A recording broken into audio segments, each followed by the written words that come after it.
जब आँखों में अरमान लिया, मंजिल को अपना मान लिया, है मुश्किल क्या आसान क्या, जब ठान लिया तो ठान लिया। तो हेलो बच्चों, क्या हालचाल है। ऐसा उम्मीद करता हूँ कि सब बढ़िया होगा। ठीक है, तो आज के चलिए इस वीडियो में हम पढ़ेंगे क्लास टेंथ का ऑब्जेक्टिव क्वेश्चन करने वाले हैं। बुक है ये इतिहास, अध्याय होगा हिंद चीन में राष्ट्रवादी आंदोलन। हिंद चीन में राष्ट्रवादी आंदोलन, हिंदुस्तान और चीन में राष्ट्रवादी आंदोलन। ठीक है, और ये T20 क्वेश्चन होने वाला है। T20 क्वेश्चन यानी इस वीडियो में हम 20 क्वेश्चन करेंगे, जो कि अगर एग्जाम में अगर क्वेश्चन आएगा बस इसी से ही घुरेगा। इसी में से कोई अगर एक क्वेश्चन आएगा, अगर इस चैप्टर से एग्जाम में क्वेश्चन डालेगा तो ठीक है, तो आप लोग इसे एकदम कंठस्थ कर लीजिएगा बढ़िया से, और कॉपी में तो बढ़िया से इसको लिख भी लीजिएगा, ताकि एग्जाम के बाद थोड़ा सा रिवीजन करके भी चला जाना है। चलिए तो आप शुरू करते हैं हम अपना क्वेश्चन को। तो ये है पहला क्वेश्चन कि हिंद चीन में कोलोन किन्हें कहा जाता था। हिंद चीन में कोलोन किन्हें कहा जाता था। कितना अच्छा क्वेश्चन है, देखिए बहुत अच्छा क्वेश्चन है। इसको आप लोग बढ़िया से आंसर देने का कोशिश कीजिए कि हिंद चीन में कोलोन किन्हें कहा जाता था। कोलोन किन्हें कहा जाता था। तो इसका जो आंसर होगा ये होगा फ्रांसीसी नागरिकों को। फ्रांसीसी नागरिकों को कोलोन कहा जाता था। फ्रांसीसी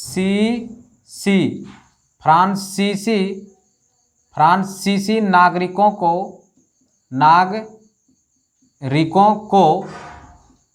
कोलोन कहा जाता था। फ्रांसीसी नागरिकों को क्या कहा जाता था? कोलोन। हिंद चीन में कोलोन किन्हें कहा जाता था? फ्रांसीसी नागरिकों को। ठीक है, चलिए हम क्वेश्चन बढ़ते हैं क्वेश्चन नंबर 2 की ओर। क्वेश्चन नंबर 2 की ओर, लोकतंत्र का प्राण किसे कहा जाता है। अगर लोकतंत्र में अगर वो नहीं रहेगा तो लोकतंत्र का कुछ अर्थ समझ में नहीं आएगा। इसलिए लोकतंत्र में वो उसको रहना जरूरी है, उस दल को रहना जरूरी है। इसीलिए कहा जाता है कि वो लोकतंत्र का क्या है? प्राण है। तो बताइए लोकतंत्र का प्राण किसे कहा जाता है? लोकतंत्र का प्राण जो है कहा जाता है राजनीतिक दल को। राजनीतिक दल को क्या कहा जाता है? लोकतंत्र का प्राण कहा जाता है। चलिए अब नेक्स्ट क्वेश्चन की ओर बढ़ते हैं। क्वेश्चन नंबर 3 करा, हिंद चीन पहुंचने वाले प्रथम व्यापारी कौन थे। हिंद चीन पहुंचने वाले प्रथम व्यापारी कौन थे। बताइए इस क्वेश्चन का सही आंसर क्या होगा। इस क्वेश्चन का जो सही आंसर होगा पुर्तगाली होगा। पुर्तगाली होगा। ठीक है, हिंद चीन पहुंचने वाले प्रथम व्यापारी कौन थे? पुर्तगाली। क्लियर, समझ में आया? ऐसा उम्मीद करता हूं कि आपको ये सब बढ़िया से समझ में आ रहा होगा। चलिए आगे बढ़ते हैं। अंकोर वाट का मंदिर कहाँ है। अंकोर वाट का मंदिर कहाँ है बताइए। अंकोर वाट का मंदिर एकदम वीवीआई क्वेश्चन है, ये एकदम वीवीआई क्वेश्चन है। ये अंकोर वाट का मंदिर कहाँ है? ये मंदिर है कंबोडिया में। कहाँ है? ये कंबोडिया में है। अंकोर वाट का मंदिर कहाँ है? कंबोडिया में है। ठीक है, चलिए देखिए कंबोडिया में है, ये कंबोडिया में है। ये अंकोर वाट का मंदिर कहाँ है? कंबोडिया में। तो ये 4 नंबर क्वेश्चन तक आपको अच्छे तरीके से समझ में आया होगा। चलिए हम बढ़ते हैं अब क्वेश्चन नंबर 5 की तरफ। क्वेश्चन नंबर 5 क्या कह रहा है कि अंकोर वाट के मंदिर का निर्माण किसके द्वारा करवाया गया। इसमें था कि अंकोर वाट का मंदिर कहाँ है। ये क्वेश्चन कह रहा है कि अंकोर वाट का जो मंदिर है इसको किस राजा के द्वारा बनवाया गया, यानी इसको कौन बनवाया। तो इसका जो आंसर होगा ये होगा सूर्यवर्मन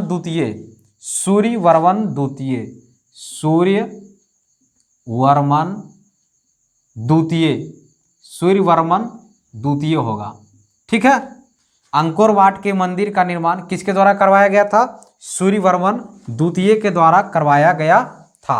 ठीक है, समझ में आ रहा है ना? चलिए अब बढ़ते हैं क्वेश्चन नंबर 6 की तरफ। क्वेश्चन नंबर 6 क्या कह रहा है कि मार्च 1946 में फ्रांस एवं वियतनाम के बीच होने वाला समझौता का क्या नाम है? बहुत भी है क्वेश्चन, ये भी है। मार्च 1946 में फ्रांस और वियतनाम के बीच एक समझौता हुआ था, तो उस समझौता का क्या नाम है? तो आपको बताना है इस समझौता का क्या नाम है। हनोई समझौता। इसका क्या होगा? हनोई। इसका जो आंसर होगा हनोई समझौता। हनोई समझौता। समझौता का मतलब समझ रहे हैं ना, एक तरह से मीटिंग कर करके वो बात माने, यानी कि फ्रांस और वियतनाम दोनों के बीच 1946 में एक समझौता हुआ था फ्रांस और वियतनाम के बीच, उसका नाम है हनोई समझौता। ठीक है, चलिए आगे बढ़ते हैं। ये समझौता कहाँ हुआ था? हनोई में। इसलिए क्वेश्चन नंबर 7 देखिए, करा कि हिंद चीन क्षेत्र में आने वाले क्षेत्र, मतलब हिंद चीन के क्षेत्र में, मतलब इसके एरिया में कौन कौन सा क्षेत्र आता है, आपको ये थोड़ा सा उदाहरण देना है। आपको एक दो उदाहरण दीजिए कौन कौन सा आता है। इसमें कंबोडिया भी आता है। चलिए कंबोडिया लिखते हैं। कंबोडिया, कंबोडिया आता है। दूसरा वियतनाम आता है। वियतनाम आता है। चीन, थाईलैंड, चीन भी आता है। उसके बाद थाईलैंड भी लिख सकते हैं इसमें, थाईलैंड, यानी कि हिंद चीन के क्षेत्र में जो जो आता है वो उसका नाम है कंबोडिया, वियतनाम, चीन, थाईलैंड। कंबोडिया, वियतनाम, चीन, थाईलैंड, और बहुत सारा है, लेकिन आप लोग इसे दो चार को इसका नाम क्या कीजिएगा, याद रखिएगा। ठीक है, दो चार को इसका क्या कीजिएगा, नाम याद रखिएगा। Cambodia, Vietnam, Thailand. अगर ये इसको नहीं रखना है याद तो चलिए तो इसको छोड़ दीजिए। वियतनाम, कंबोडिया, ये दो को ही देखिएगा, इतने ही देख ध्यान में रखिएगा। ठीक है, चलिए आए 8वां नंबर क्वेश्चन। करा वियतनाम में टोकिन फ्री, वियतनाम में टोकिन फ्री की स्थापना कब हुआ? वियतनाम में टोकिन फ्री की स्थापना कब हुआ? ये आपका हुआ था 1907 ईस्वी में।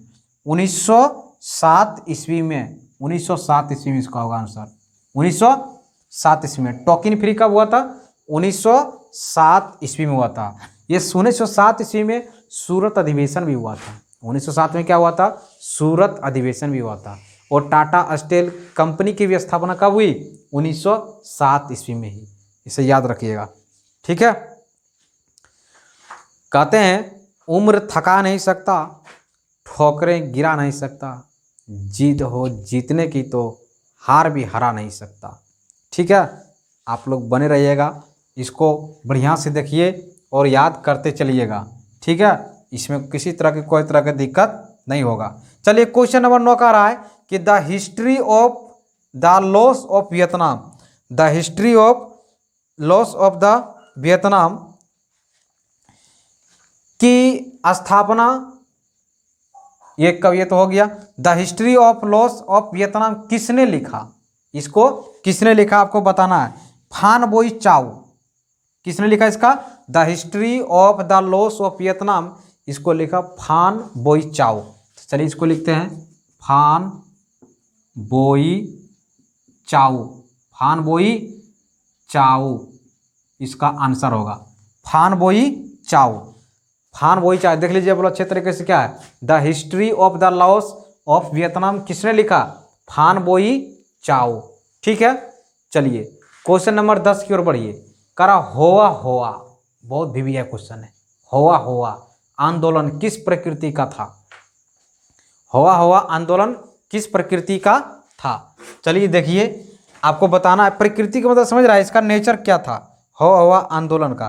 तो ये होआ हुआ जो आंदोलन था ना, क्रांतिकारी भी था और धार्मिक भी था, ये दोनों था। क्रांतिकारी और धार्मिक, क्रांतिकारी और धार्मिक ये दोनों था। होआ हुआ जो आंदोलन हुआ था उसमें दोनों गुण था। क्रांतिकारी समझ रहे ना, इसमें लड़ाई झगड़ा भी होता था, और धार्मिक, धर्म से भी दोनों का इसमें संबंधित थे। चलिए आगे बढ़ते हैं। क्वेश्चन नंबर 11 है नरोत्तम सिंहानुक कहाँ के शासक थे? नरोत्तम सिंहानुक कहाँ के शासक थे? बताइए आप लोग, इसका आंसर क्या होगा? नरोत्तम सिंहानुक कहाँ के शासक थे? नरोत्तम सिंहानुक कहाँ के शासक थे? ये होगा आपका कंबोडिया। कंबोडिया देखिए आए ना, अंकोर वाट का भी मंदिर कंबोडिया में है, तो इसका आंसर क्या होगा? कंबोडिया होगा। इसका आंसर क्या होगा? कंबोडिया होगा। ठीक है, आइए कंबोडिया, कंबोडिया इसका क्या होगा? आंसर होगा। ठीक है, चलिए हम आप बढ़ेंगे क्वेश्चन नंबर 12 की ओर। चलिए देखिए, ये 12 नंबर जो क्वेश्चन है, पुर्तगालियों ने कहाँ अपना केंद्र बनाया? पुर्तगालियों ने कहाँ अपना केंद्र बनाया?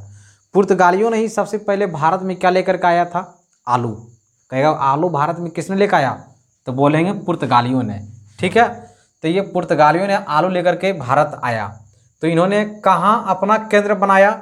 इन्होंने केंद्र सबसे पहले बनाया था मलक्का में। कहाँ सबसे पहले अपना केंद्र बनाया? मलक्का में बनाया।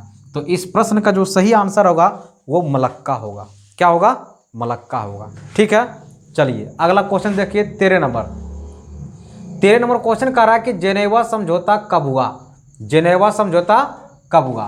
तो जेनेवा समझौता जो हुआ ये 1954 ईस्वी में हुआ। 1954 ईस्वी में हुआ। जेनेवा समझौता कब हुआ? 1954 ईस्वी में हुआ जेनेवा समझौता। क्लियर? चलिए नेक्स्ट क्वेश्चन की ओर बढ़ते हैं। ये क्वेश्चन है 14 है, करा होआ होआ होआ होआ आंदोलन का प्रणेता कौन था? प्रणेता मतलब इसका नेतृत्व करने वाला, इसका मार्ग दिखाने वाला कौन था? होआ होआ। होआ अभी पीछे वाले क्वेश्चन में पढ़े थे कि होआ होआ कैसा था? ये क्रांतिकारी और धार्मिक प्रकृति का था, ये आंदोलन इसमें चल रहा था। तो कह रहा इसका नेता कौन था? होआ होआ का नेता कौन था? तो बताइए, हु इन्ही फुस्सो। इसको इसका जो आंसर होगा, आंसर ये होगा हु इन्ही फुस्सो। इसका ये क्या थे? नेता थे। होआ होआ आंदोलन का प्रणेता कौन था? हु इन्ही फुस्सो। हु इन्ही फुस्सो। ठीक है, चलिए आइए बढ़ते हैं क्वेश्चन नंबर 15। करा होची मिन्ना। होची मिन्ना का अर्थ क्या होता है? होची मिन्ना का अर्थ क्या होता है? होची मिन्ना का अर्थ जो होता है पथ प्रदर्शक, यानी कि रास्ता दिखाने वाला। तो इसमें इसका जो आंसर होगा पथ प्रदर्शक होगा। पथ प्रदर्शक, पथ प्रदर्शक। इसका जो आंसर होगा पथ प्रदर्शक होगा। ठीक है, पथ प्रदर्शक। होची मिन्ना का अर्थ क्या होगा? पथ प्रदर्शक। ठीक, समझ में आ रहा है ना? होची मिन्ना का अर्थ क्या होगा? पथ प्रदर्शक। चलिए आगे क्वेश्चन की ओर बढ़ते हैं। क्वेश्चन बढ़ने से पहले सपनों मंजिल उन्हीं को मिलती है जिनके सपनों में जान होती है। मंजिल उन्हीं को मिलती है जिनके सपनों में जान होती है। पंखों से कुछ नहीं होता, हौसलों से उड़ान होती है। ठीक है, चलिए आगे बढ़ते हैं। क्वेश्चन नंबर 16 कि वियतनाम स्वतंत्रता लीग की स्थापना, वियतनाम स्वतंत्रता लीग की स्थापना है ना किसने किया? यानी कि वियतनाम स्वतंत्रता लीग की स्थापना किसने किया? तो इसका जो आंसर होगा, इसकी जो स्थापना किया था हो ची मिन्हा। किसने किया था? हो ची मिन्हा। हो ची मिन्हा, हो ची मिन्हा। हो ची मिन्हा ने इसका क्या किया था? स्थापना किया था। वियतनाम स्वतंत्रता लीग की स्थापना हो ची मिन्हा ने किया था। ठीक है, चलिए आगे क्वेश्चन की ओर बढ़ते हैं। क्वेश्चन नंबर 17 करा किस प्रसिद्ध दार्शनिक ने एक अदालत लगाकर अमेरिका को वियतनाम युद्ध के लिए दोषी करार दिया? क्या करार दिया? दोषी करार दिया। तो इसका जो आंसर होगा, क्वेश्चन नंबर 17 का जो आंसर होगा रसेल होगा। क्या होगा? रसेल। रसेल जो थे ये प्रसिद्ध दार्शनिक थे। इन्होंने एक अदालत लगाकर अमेरिका को वियतनाम युद्ध के लिए दोषी करार दिया। रसेल तो इसका जो आंसर होगा रसेल होगा। ठीक है, चलिए आगे बढ़ते हैं। आइए, वियतनाम लोकतांत्रिक गणराज्य की स्थापना किस वर्ष हुई? क्वेश्चन नंबर 18 की तरफ आइए, देखिए कितना इंपॉर्टेंट क्वेश्चन ये भी। वियतनाम लोकतांत्रिक गणराज्य की स्थापना किस वर्ष हुई? तो इसका जो सही आंसर होगा 1945 ईस्वी। 1945 ईस्वी में होगा, 1945 ईस्वी। ठीक है, 1945 ईस्वी। चलिए आइए क्वेश्चन नंबर 19 देखते हैं जरा सा क्या कह रहा है कि कह रहा लियांग किचाओ कौन था? लियांग किचाओ कौन था? लियांग किचाओ कौन था, इसका बताना है आपको। यानी कि लियांग किचाओ कहाँ से आया था, ये कहाँ से आया था? तो ये एक चीनी सुधारक था। चीनी, ये क्या था? एक चीनी सुधारक था। कौन? लियांग किचाओ। लियांग किचाओ कौन था? एक चीनी सुधारक था। चीनी समझ रहे हैं ना, ये चीन के थे। कहाँ थे ये? चीन के। ये चीन में काम कर रहे थे। चलिए आगे क्वेश्चन नंबर 20 की ओर बढ़ते हैं। क्वेश्चन नंबर 20 का रहा है वियतनाम का एकीकरण पूर्ण हुआ, मतलब वियतनाम का एकीकरण पूर्ण कब हुआ? वियतनाम का एकीकरण पूर्ण कब हुआ, बताइए कब होगा? 1875 ईस्वी में। 1875 ईस्वी में। 1875 ईस्वी में। 1875 ईस्वी में। ठीक है, 1875 ईस्वी का सही आंसर होगा। ठीक है, तो ऐसा ये क्वेश्चन जो है आपको जो 20 जो क्वेश्चन कराए हैं आपको समझ में आया होगा। ये एग्जाम के दृष्टिकोण से बहुत ही VVI है। इसी तरह हम T20 क्वेश्चन लेकर करके हर एक चैप्टर में आएंगे डेली, और आप लोग लगातार इस वीडियो को बने रहिएगा और सपोर्ट करिएगा। ठीक है, चलिए फिर मिलते हैं नेक्स्ट वीडियो में। इतने ही खुशी, इतने ही उमंग और इतने ही जुनून के साथ। जय हिंद, जय भारत।